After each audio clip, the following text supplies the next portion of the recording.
Listener discretion is advised. This podcast may include profanity and discussion of sensitive topics. Any opinions expressed are those of the speaker and do not reflect the opinions of any other person or entity.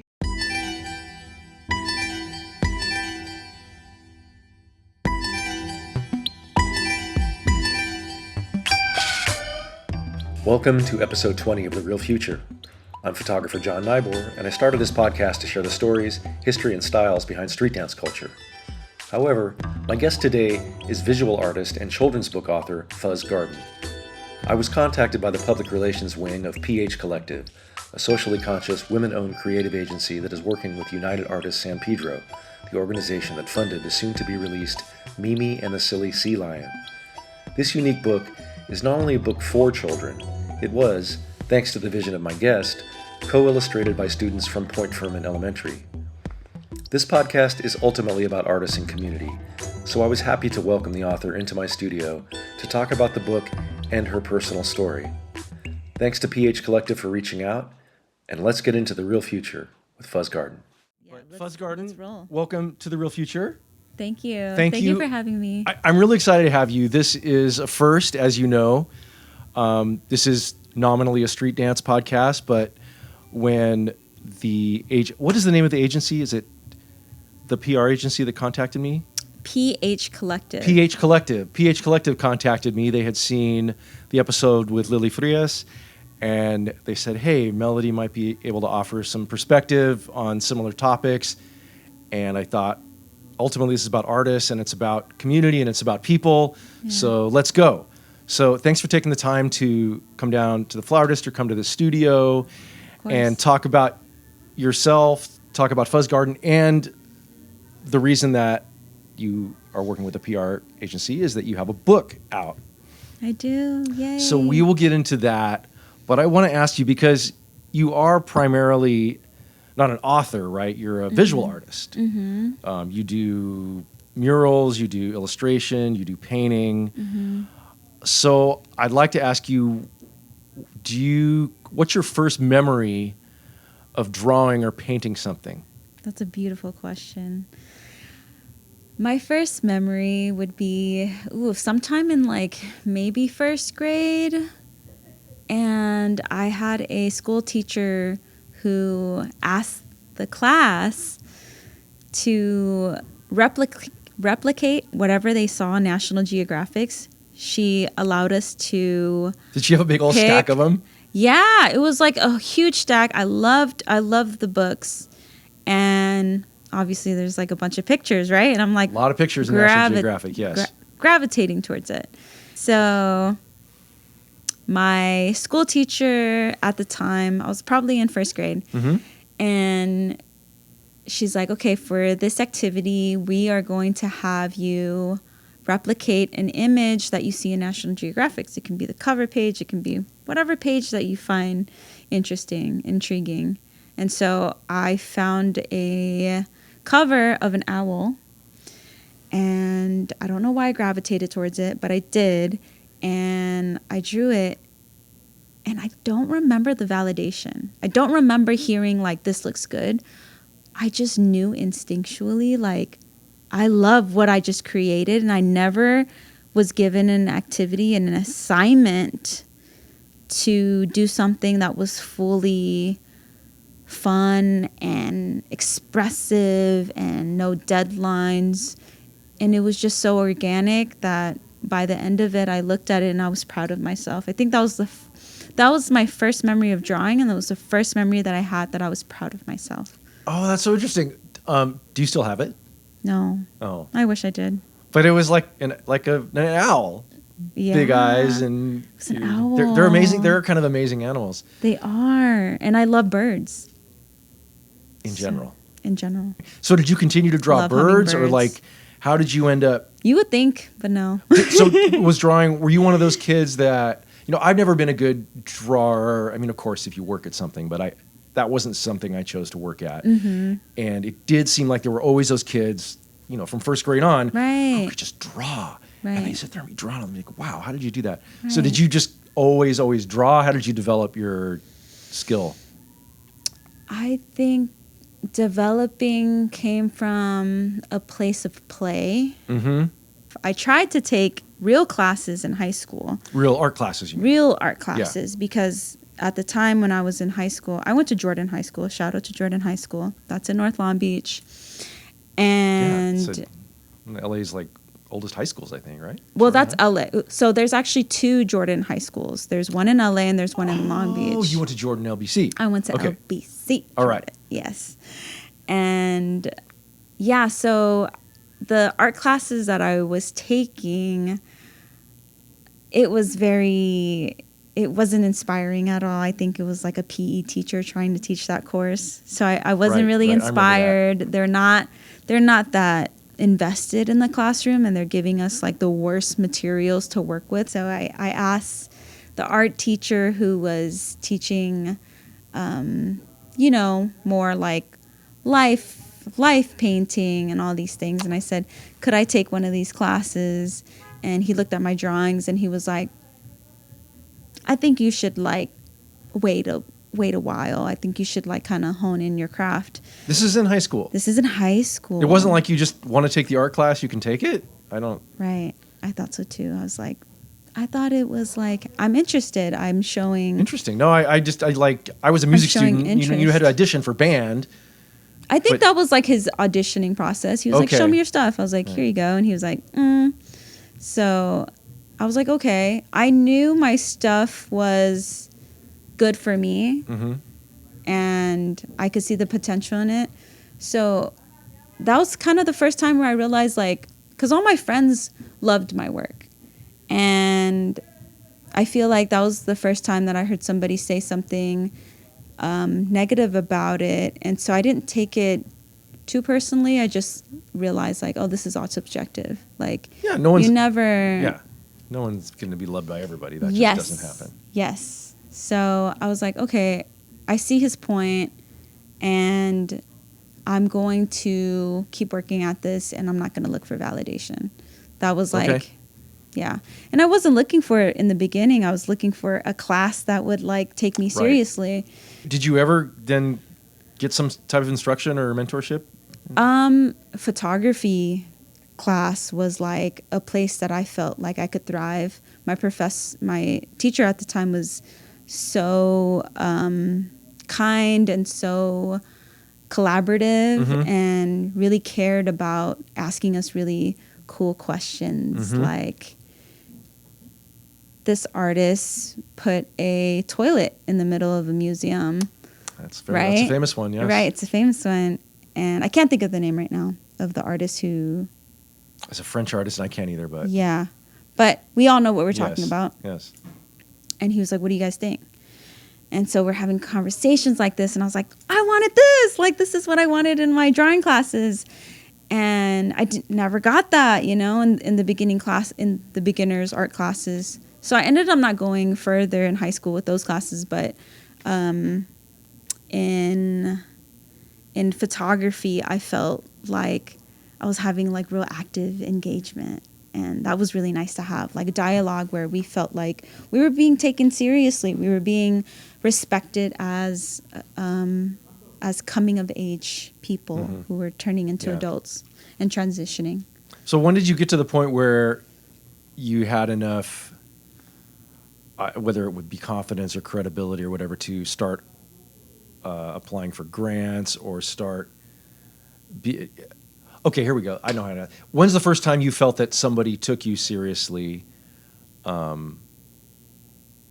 just at home or a friend, but somebody you didn't know, right, who put your work somewhere or allowed you... I know you did some work. You had that project where you painted an intersection, right? Do you remember when because it sounds like you had this intrinsic motivation, right? And you were acting on it, and you're like, okay, I can live without the validation, but at some point you must have gotten some kind of validation or opportunity. That mural was it. Oh, the one that was my first public installation. And you huge asphalt. You went to Jordan High in Long Beach, and you grew up in Long Beach all my life, all your life, and so was this in your neighborhood that you grew up in? Yeah. I was literally like 2 blocks away from a house that my mom and I stayed at, where the kids in the neighborhood, because I live right across the street from a middle school. Okay. They gave me hope because I was in such despair at the time. So while I'm in this moment of my life and I'm living with just my mom now, it was such a tough time. But the kids, hearing them play outside, you know, I remember one time I was like heading to work, and one of the kids had thrown a kickball outside the fence, and I grabbed it. And I was like, oh my God, I hope I don't embarrass myself by like trying to pass it over the fence, and I can't make it. That fence it's huge. And I do it, and I'm like, yes. And the kids are like, yeah, they're all cheering for me. And I'm like, I'm less depressed now. Like, you guys have done it. You guys are my dopamine. You guys are my medicine. And then, you know, years after, I move out of that place, and suddenly I'm making a mural like a block or two away from that same house. What year was that you did the mural? That's a good question. Oh, I'm so bad. I want to say 2022 or 2023. 2022. Let's say, but I'll pull a screenshot and throw it in the podcast too, just so people watching on video have some context or know what we're talking about. Yes. But I think it's really important to get into what a lot of people who, well, either aspiring artists or people who are not artists but have various opinions about artists don't really realize is that a lot of being an artist is paperwork. If you know, not the not creative part, but if you want to get your work out there. So how did you learn there was a grant, and was the grant specifically for a crosswalk in your neighborhood? How did that process work? I'm glad you're asking about this. Yeah, okay. So the city of Long Beach had put this citywide call to artists. I was like, what do I have to lose if I don't? Yeah. So you submitted your statement, a portfolio, and you got it. Yeah, it was really, really hard. It was 3 days that Was it just you, or did you have a crew? It was just me. My partner came out to help me like block in some of the colors. I had one of the muralists who it was so collaborative, and like some of the art, there were not just me who had my own mural, right? I had my own space, but there was also 3 other artists that had their own space that got selected as well. And it was like we would check in with each other and be like, how are you feeling? Do you need help with this? Like, it was so loving, and there's so much kinship in it all.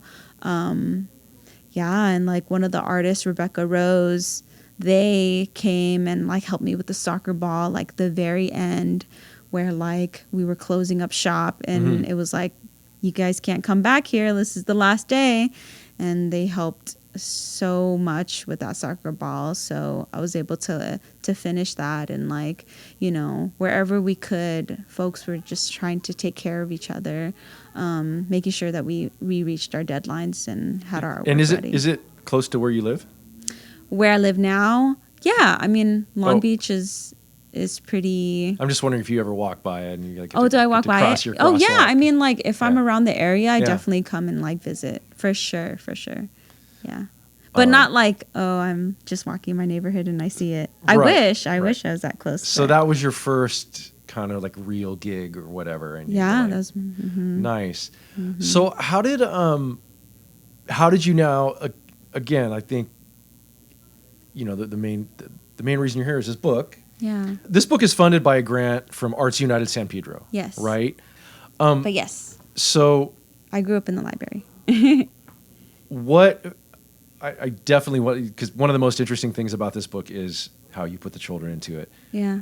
But what is the elevator pitch story? Like, what was the pitch for the book, and what is the book about? Yeah. Before the book idea came about in my heart and in my head, I was working with the Marine Mammal Care Center, and they wanted a workshop where it was like super fun. They have workshops at the Marine Mammal Care Center, specifically with Angel Gate Cultural Center artists, studio artists, which I am a part of. I am a part of Angels Gate Cultural Center as a studio artist there since I would say maybe like 2.5 years ago. So I'm still fairly new to the scene. And that's an opportunity that us artists can take, is we can pitch a workshop there. Right. So I'd already been collaborating with the center. And while I'm in the midst of working with the kids there, this grant is happening and I see it online. And it's like, call to artists. We would love to see what your ideas are, and we would fund it if we think it aligns with our agenda, which is like building our community and making sure that we're highlighting San Pedro. Right. I'm already a studio artist there, and I'm working with the Marine Mammal Care Center, and I see this grant that's happening, and the deadline's coming, right? Yeah. And I'm like, okay, like, what ideas do I have to pitch to this grant? And it comes to me that I've always wanted to make a children's book, and I always wanted it to be very, very connected to kids. I want them to be a part of it because I wanted to be a part of a children's book, right? It's like, it's cool to see adults making children's book, but it's like, I would love to see one where kids, like, artwork is in there as well. So that's kind of where the idea was built. And what I had did is, luckily, I had spoken to the Marine Mammal Care Center. I'd already built this relationship with them. And I said, hey, for this children's book, I would love to highlight your care center and all the work that you do to rescue sea lions and rehabilitate them. And also, what kind of opportunities are there? And they were like, Point Fermin Elementary School is literally next door. And there's a bunch of kids who would love to be a part of something like this as well. And I was like, great, let's connect there as well. So they were able to connect those dots. And I was able to work with 3rd to 5th grade students from Point Fermin, about 30 students, give or take. And I created a series of workshops using clay where we created like whimsical sea creatures together. And with the works that they had created, I'd taken these like really high quality photos, which you can see in the book. And after taking those photos, I photoshopped them. I manipulated them, kept the structure, kept the essence, and put them in the book. So it's co-illustrated with the students from Point Fermin. And it's about Mimi, who hears all this barking from her school at Point Fermin. She is a student of Point Fermin Elementary School. Mimi and the Silly Sea Lion. Yes. Right? And is it coming out in Spanish as well? Yeah, it's bilingual right now. Oh, each copy is bilingual? Yes. Okay, cool. So I just wanted to, once you started talking about Mimi, I thought. Yeah. So Mimi is the child, and she's the main character of the book. And then there's a sea lion. Okay. Yeah. I would love folks to read it, and I don't want to give too much away, but by the end, she has to come to terms with the fact that the sea lion is now rehabilitated and is going back to... It's not your pet. ...their home. Yeah, it's not, your pet. Yeah. It's going back to their home. And yeah, there's just like so many different elements of the book that really is a love letter to San Pedro, is a love letter to Angels Gate Cultural Center, because I give them a shout out in the book. Yeah. There's a point in the book where Mimi actually takes a class from the Marine Mammal Care Center, which you can actually do. So if you go to their website, you can see all of the events that are happening, of free classes, art classes that you can take from Angel Gate Cultural Center artists, right? Yeah, and like yourself. Like myself. And there's like all these cool stuff going on there. Like you can take mask making classes, and it's really beautiful. I used to do there was a cultural center. I grew up in Fullerton. Okay. And, there was a cultural center. My favorite thing I would do was ceramics class. Ceramics. Get a wheel. Yeah. Oh, they give you a wheel? They had a workshop with wheels. Beautiful. Yeah, it was really great. Mm. So I want to get into a little more about this illustration component, because when I read about what you're doing, the most compelling thing to me was getting like you said, children's books are normally written by adults, and so your idea was to have a book that involves the kids, and so it's co-illustrated by the children. Mm-hmm. What do you actually? Would you hand me the book, or no? Yeah, absolutely. Because I'm curious. I don't think I really understood this. So here's the book. You drew this. I did. Is that yeah. right? Okay. So in terms of how you involve the kids. Yeah, you can like show that to the camera. Ah, okay. And yeah, again, I'll get some proofs from you and we can run this over. But so yeah, we'll get a full screen version of this. I see. So co-illustrated is an interesting. So they created clay things that you photographed. Mm-hmm. And included in the book. Right, but they do kind of look like illustrations, which is really cool. And here some kids in action. And again, I'll put full screen slides of this up. Thank you. Yeah, they're so cute. Good to see kids are still wearing Thrasher t-shirts. Yes. I love that. I was like, yeah. And they're so DIY and so punk. I was like, yeah. Heck yeah. Okay. Oh, this is really cool. So the idea that you pitched, did you even have the story, or was it just I want to do a children's book with the children? No, it was kind of happening all naturally. Yeah. And did you go? Which is how I kind of work. Like, there's like some artists that like, for example, Earl Sweatshirt. I was listening to an interview of his, and he talked about working backwards. So he'll have the name of the song first before even creating the song, which a lot of artists like. It's kind of surprising how many artists do that. Some writers do that. Yeah.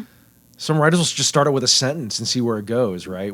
And for me, it was like creating the main character was like first for me. And from there, I was able to create the title and then drawing the sea lion. So I think visually I needed to draw the main characters. Right. And then the script started to come out naturally. Okay. And then I just started like changing it as I went on.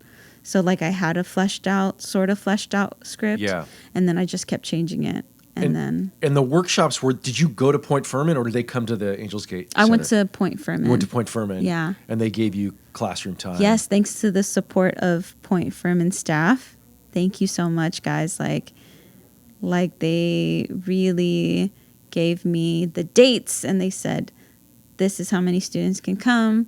They've signed up. I opened up an Eventbrite for the students, and parents signed up for it, and we went from there. What was the age range again? You said third to fifth grade. Third to fifth. My previous guest was James Jimenez, aka Animated J, and we were talking about arts education, and he put this in a way that I had never thought of it. He said,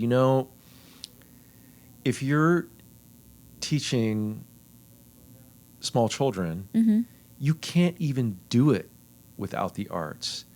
And I was like, oh, I'd never thought of this. And he's like, even just the simple, okay, everybody, dun dun dun dun, dun sit down, right? Just like simple stuff like that. Or if you want to get, because kids can be really chaotic, right? To get them to work together to do something as a group, you need songs, you need painting, you need arts, and as a society in the U.S., we've decided that like by the time you're in second grade, you don't need that shit anymore, right? Which is just crazy. And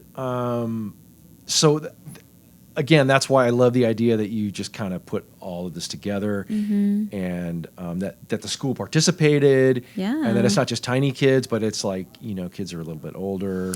No, I'm glad you broke that down, because like as someone who wrote the script and illustrated the books, obviously with the help of the students, and creating those workshops, it was a lot of work. And I think if somebody is watching this and thinking to themselves that they want to move towards the arts and create more collaborative pieces, to do it and to understand the work that you're doing is all about nourishing of the spirit, nourishing of the community, and remembering that the impact is strong.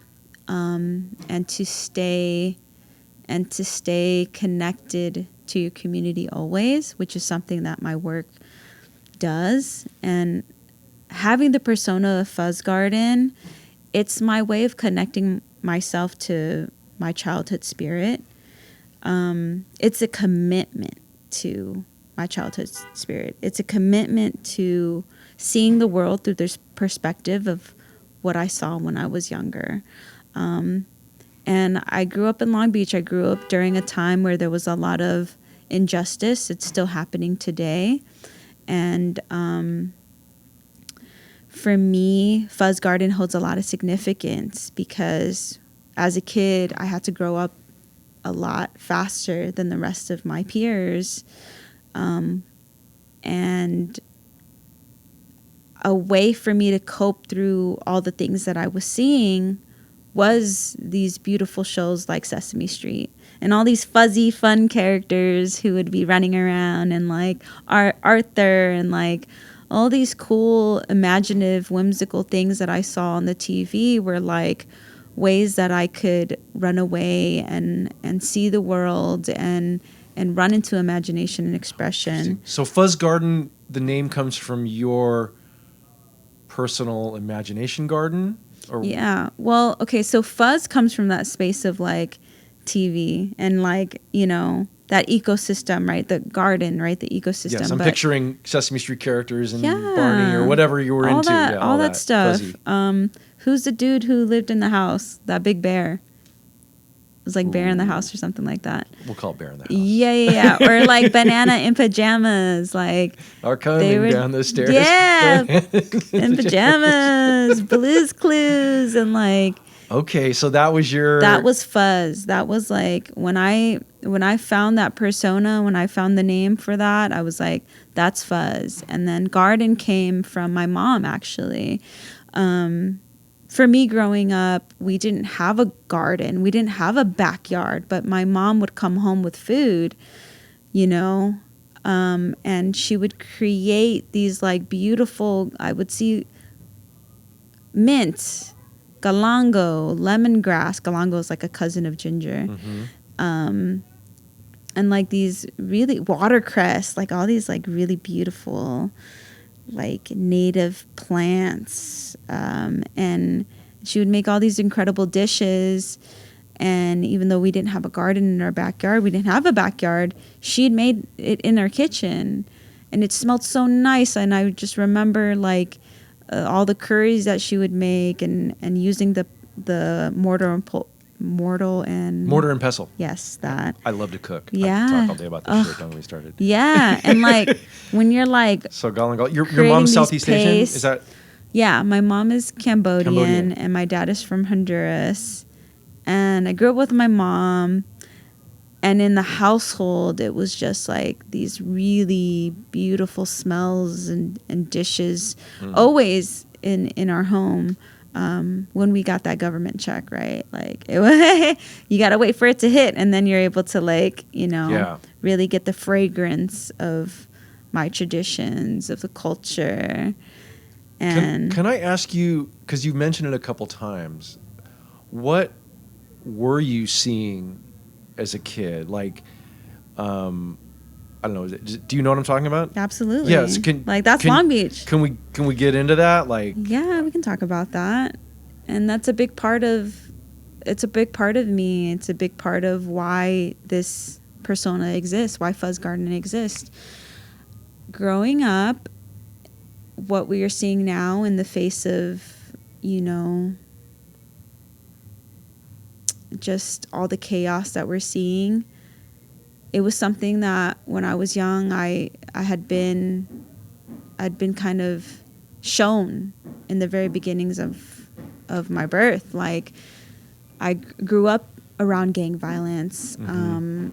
I grew up in Cambodia town, and you know, hearing gunshots was normal. Seeing break-ins. There was so much chaos happening in the world that TV allowed me a place to kind of like be a kid again and not have to like process or see or, you know, I guess my way of processing was drawing, you know. I didn't know it at the time, but like when I stared up at the ceilings and I, you know, pictured little characters up there, that was me processing all kinds of things that I was witnessing at the time. So yeah, I was seeing a lot of gang violence. I was seeing shootings. I was seeing my siblings, who were literal teenagers, be stopped and frisked in front of our homes for nothing. How many siblings existing. do you have? I have 3 brothers and 3 one brothers. sister. I'm the youngest, and there's a huge age gap.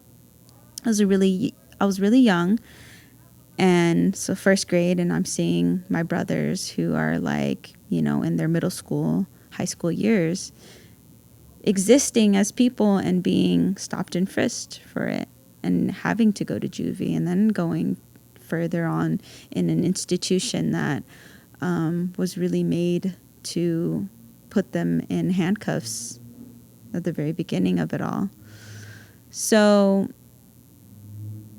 yeah, to me, Fuzz Garden is a radical stance. I'm creating in the midst of it all, through the pain, through all the things that I see, and I'm making and I'm creating, and I'm radically using these materials that are accessible to me to showcase something that means everything to me. Did your family tend to support what you were doing?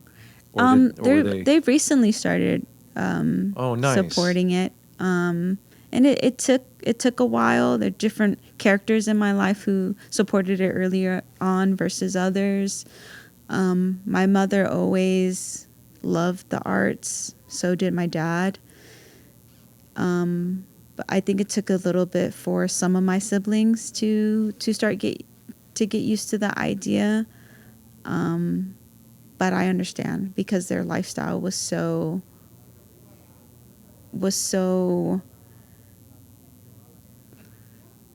you know, even in the midst of everything that was going on, you can still find privileges. Like for me, there was a privilege that I was younger, that I grew up the youngest.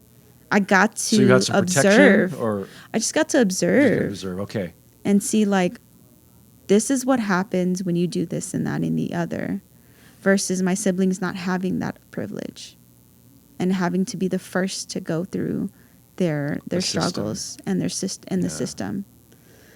So I can see it even in the midst of it all. So yeah, I understand where that reluctance came from, right? It's like there's a privilege in creating, even though I'm sacrificing a lot, even though there's many times where I'm like, I don't have an ability to do so many things, like hang out with friends or, you know, grab a simple meal because I'm saving, you know, I'm living by every little means that I can. And I would choose that lifestyle over any other, because this is what I feel nourishes my spirit and soul.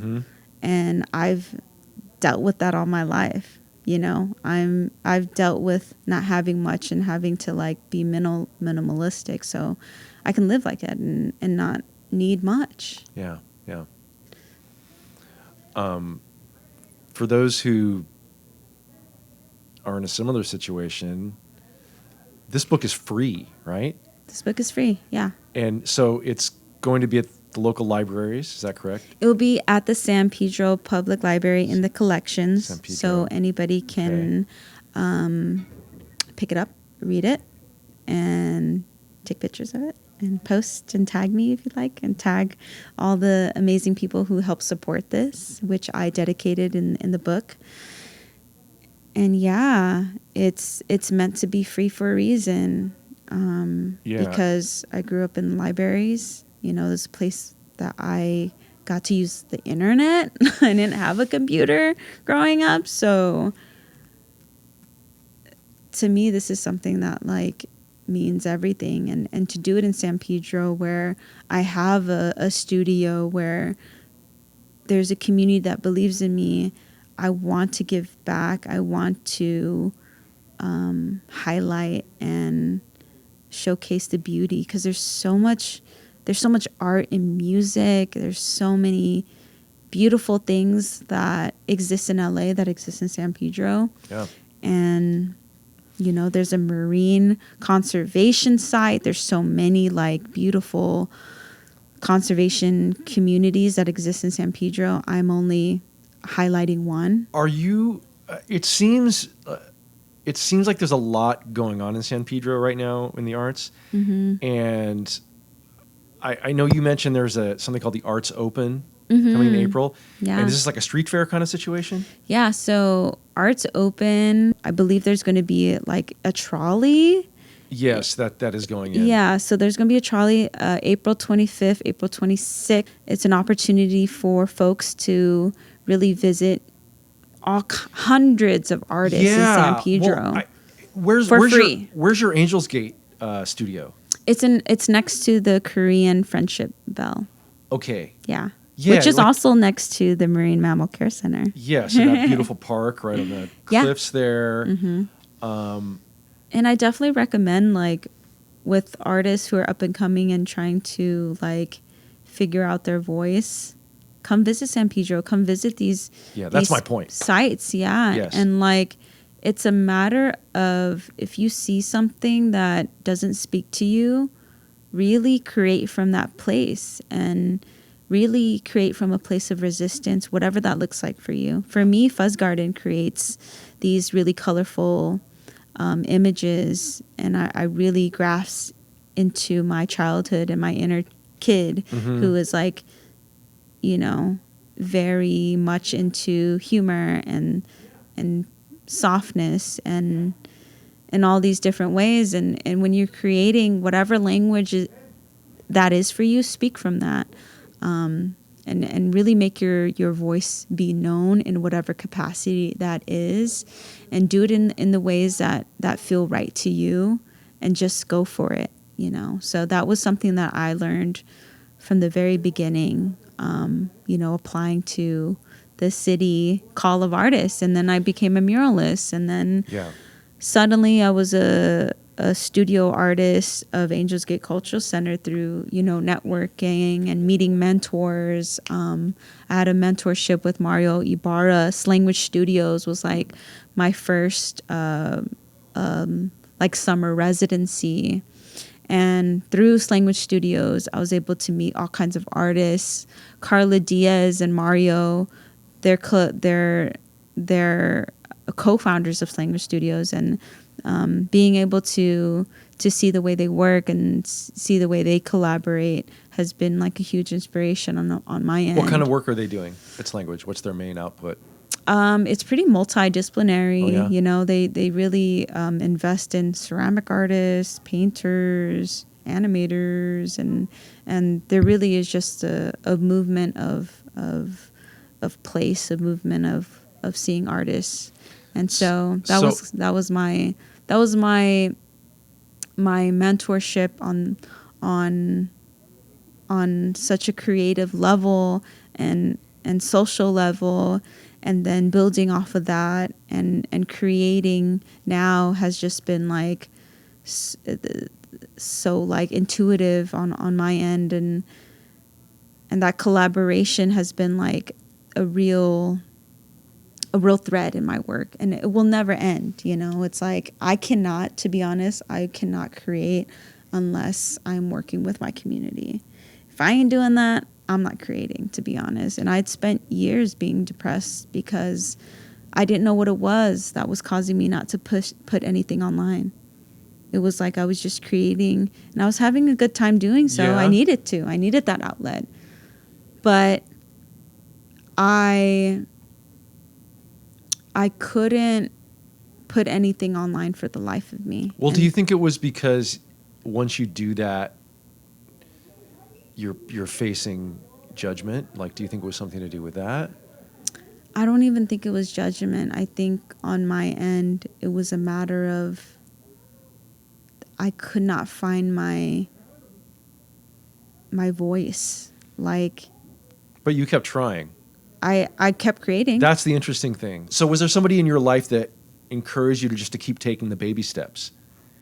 Yeah, my partner. Your partner. My partner was like, from the very beginning, he could see it all. And he was just like, this is your calling. And I know you're dealing with a phase, but you'll find whatever it is that you need. Like, he just gave me the most patience.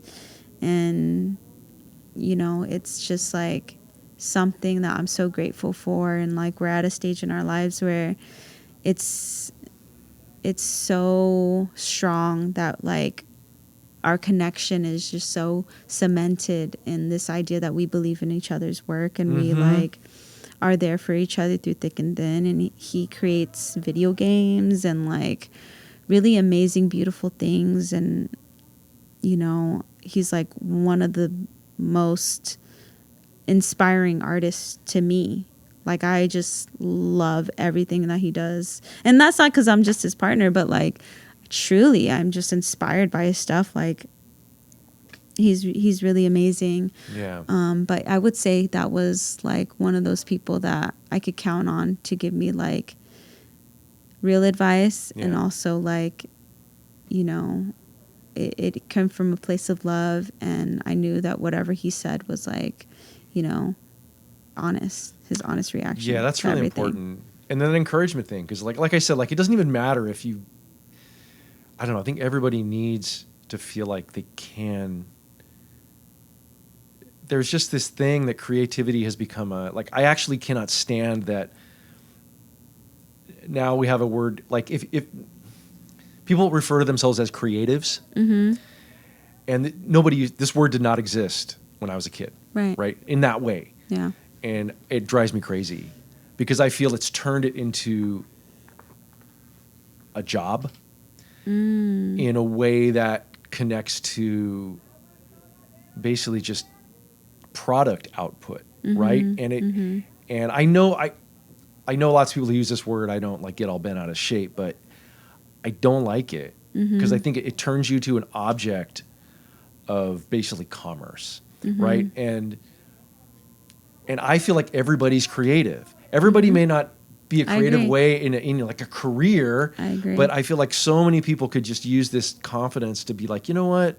I'm going to spend some spare time playing the piano or drawing, and it's not my job, and nobody even needs to see it. Yeah. But it's a way to process my own humanity. Yeah. Right.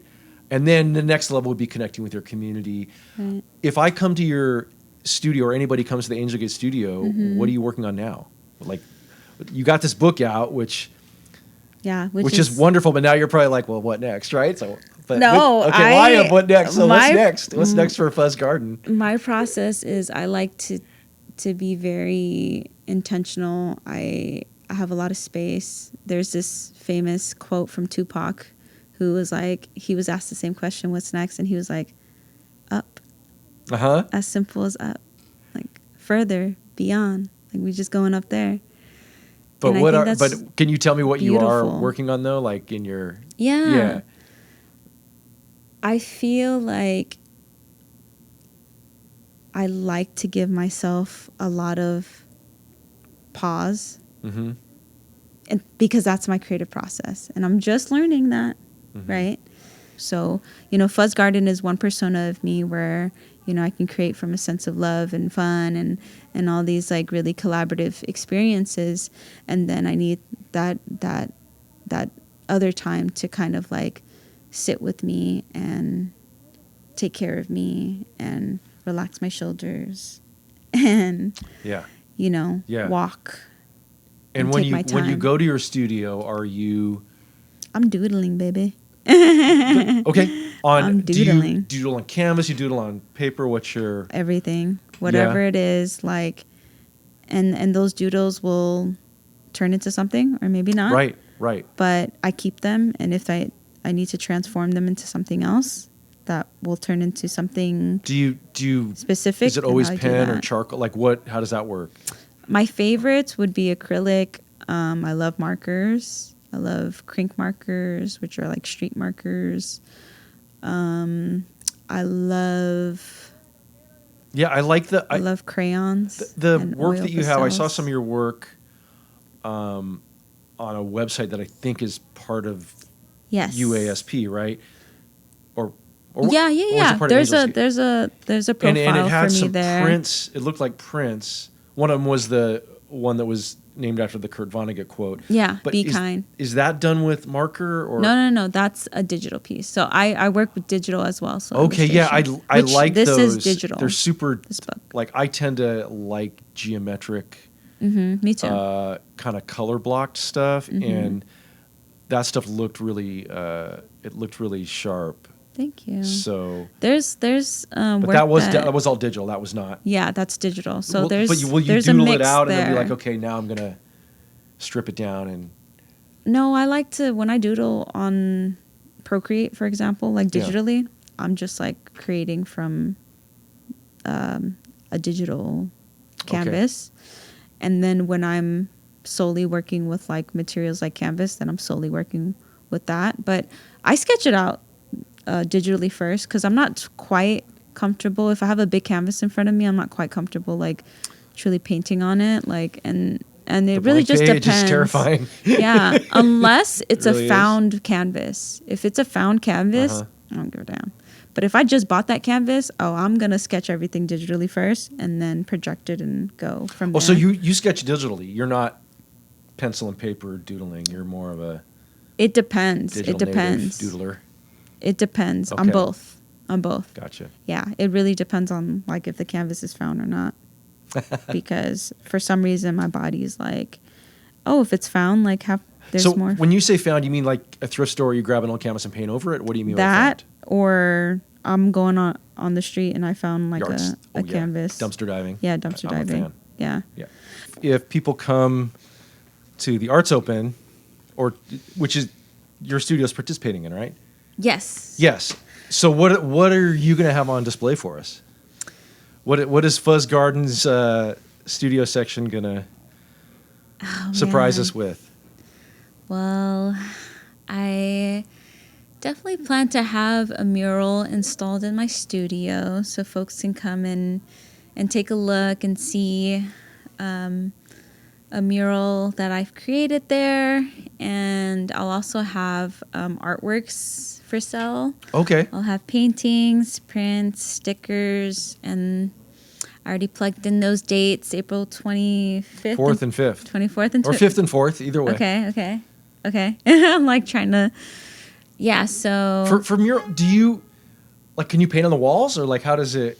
Yeah, so Okay. I have my entire studio space is, there's all this empty wall space. And I tend to, like, put my own paintings up there, put, like, artwork that I love from my friends that really, like, give me inspiration. Mm-hmm.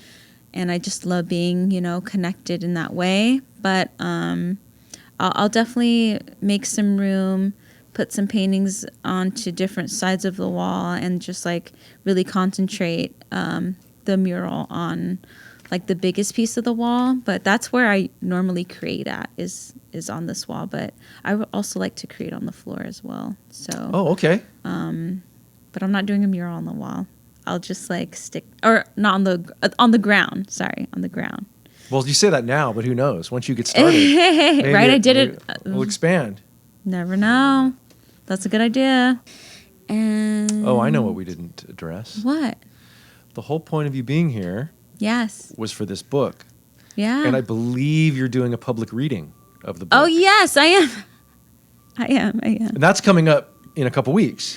It is On the 24th of January. On the 24th. Will this podcast be in before then? Yes. Oh, really? Yes. Very cool. In the San Pedro Public Library. Yes. Okay. So I have a book launch happening at the San Pedro Public Library. And it will be on January 24th from 11 to 2 p.m. So That's if you a lot can of make reading. it, if you can make it, please. I know I'm just like reading very slowly. It's a book reading. It's a book giveaway. It's an artist talk where I talk about like all of my little moments, big feelings, and everything that I went through, and in order to create this book. So it'll be a deep dive into that world. I love little moments, big feelings. Big feelings. It's like an album waiting to happen. Oh, or yeah. Something. Library. You'll read the book yourself, right? No. So No. This is cool. Okay, so what I would love is, and I'm sure with having the students that were, a part of this book, they were so kind, they were so loving. I'm sure one of them is going to volunteer to read. Oh yeah. So If you ask. I would ask. If we can get as many kids to come up there and read it with me, we're going to do that. So there's Okay. going to be a collaborative spirit there for sure. And so the book reading will definitely be All right. really fun. And is this will also be one of the few opportunities to get a physical copy of the book, it sounds like. Right? 'Cause Yes, you're only yes. going to print so many. It will be freely available online and at libraries, Yes. but like this, if you come to this thing, you'll get Yeah, there will be a raffling of books, and a very limited number. Okay. A lot of the books are going to the actual students who were a part of it, so they're getting their Yes. free copies as well. Yeah. So that's the event is also for the students where they're receiving their copy, and for the public who can receive a raffled amount of books for themselves as well. But you can always go to the library to get a copy to read as well. And then, I'm planning to make an ebook. So just stay updated on my website at fuzzgardenmurals.com. That's fuzzgardenmurals.com. Trying to enunciate as much as I can. So if you follow my website, I'll eventually put a ebook. So I'm trying to carve away some time to get that ready. Okay.